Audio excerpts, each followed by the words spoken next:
valuation study? Sure. Well, I use the term rational, that our work is done based on rational economic and finance principles. But sometimes irrational behavior comes into it. One company might buy another just because they want to, and not necessarily because of the financial attributes of it. Or an appraiser might value a company based on its economic characteristics, but maybe you wanted to get into this locality and you've got a chain of stores somewhere, and this is the last in your chain that you'd like to set up. You might be willing to pay a lot more to get that done than someone who's just buying it for an investment. Plus, there's something called synergy, where when you combine businesses, sometimes you can eliminate certain positions. You don't need two controllers, you might need one, and the value to a particular business is higher.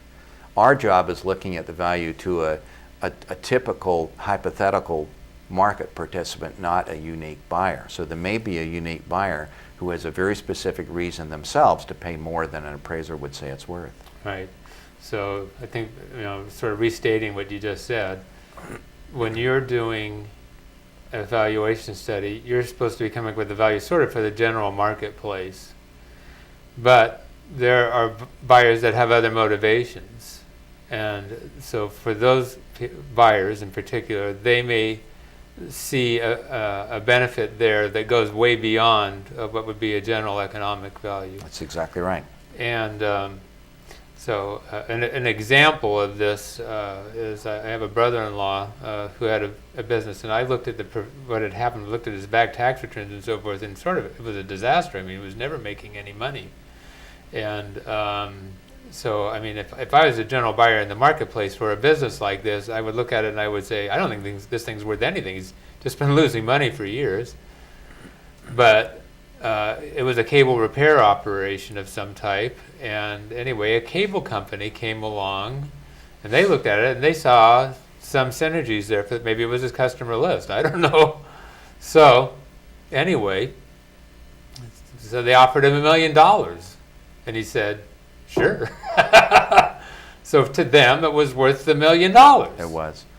And but the point is particularly, again, if you're in a situation of selling or buying, the appraisal can give some useful information, but it's certainly not the be-all and the end-all. It's just a bargain that you're going to reach eventually, and you have to make the decision, how much is this business worth to me? We serve as a consultant to companies considering buying. It gives them a floor value, a reasonable value from which to begin, but we tell them not to tell the potential buyer that they've hired us to help them. They can begin to negotiate, but then they have a benchmark by which they can judge the offers that are made to them. Okay. What is the role of risk in a valuation study? Risk is a big deal. The market generally requires a higher rate of return for the higher risk. If you look at stock market returns on small companies, they're risky because their prices fluctuate widely compared to the market in general.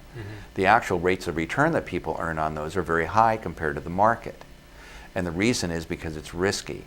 So there's a curve that says that the higher the risk, the higher the rate of return. Well, rates of return relate to the value of a business. And when we're looking at the income of a business, the rate of return helps determine what it's worth. The higher the rate of return, the lower the value, and the lower the rate of return, the higher the value. So the higher the risk, the lower the value. So businesses that are hit one year and miss the next year are riskier than a company that's very steady, like maybe an insurance company has a steady book of business that comes in year in, year out and doesn't change much. A building contractor can have wide fluctuations in their revenue and their earnings, and it's riskier. So their value compared to something that's more steady would be lower. Okay. So maybe we're sort of going back a little bit to what we were talking about before, but it's a little different context, and that is some of these high-tech startups and so forth. So sometimes these companies, they may even come into the marketplace. Well, I'm thinking really back more, around 2000 or so, but it may apply even to a few these days. I think though the screening process to even get on the market is tougher now. But it seems like there are an awful lot of companies that they haven't really earned much of anything. It may even have huge losses because they're trying to get, I guess you will, a critical mass momentum going for themselves. And it's a very expensive process. And yet their stocks are bid up to what seems like astronomical values. Can you make some comments about that, and especially from your standpoint how do you even look at that from a valuation standpoint? Sure. If you think about it, if you bought a company, what the buyer gets is the earnings that are coming in the future, not what's been in the past. Mm-hmm. And the accepted theory is that the market values future expectations. Mm-hmm. So that's why I mentioned that the historical earnings may be a clue to what's happening in the future, but maybe not. Mm-hmm. And in a high-tech startup company, it's all about the future. So there's a story about what management intends to do with the investor's money. Mm-hmm. If they're successful, they can show the projected financial statements and the earnings that they'll make, and the shareholders will participate in that value. So they're valuing future expectations. And then as they learn more and more about it, we have an idea. Now we've developed the product. Does it work? Well, now we found out that it works. Well, now that we have a workable product, maybe it's medical. Does that need FDA approval? We get through that. Now we've developed a product. It works. People bought off on the idea. FDA says it's okay. The next question is, does the market care? Mm-hmm. Is the market interested in it? Mm-hmm. So as they take each of these risk elements off the table, the value goes up and up because the probability of success increases as they reach each of those milestones. Mm-hmm. So they're valuing future expectations. It's a hope that something will materialize, and often it does. Yeah.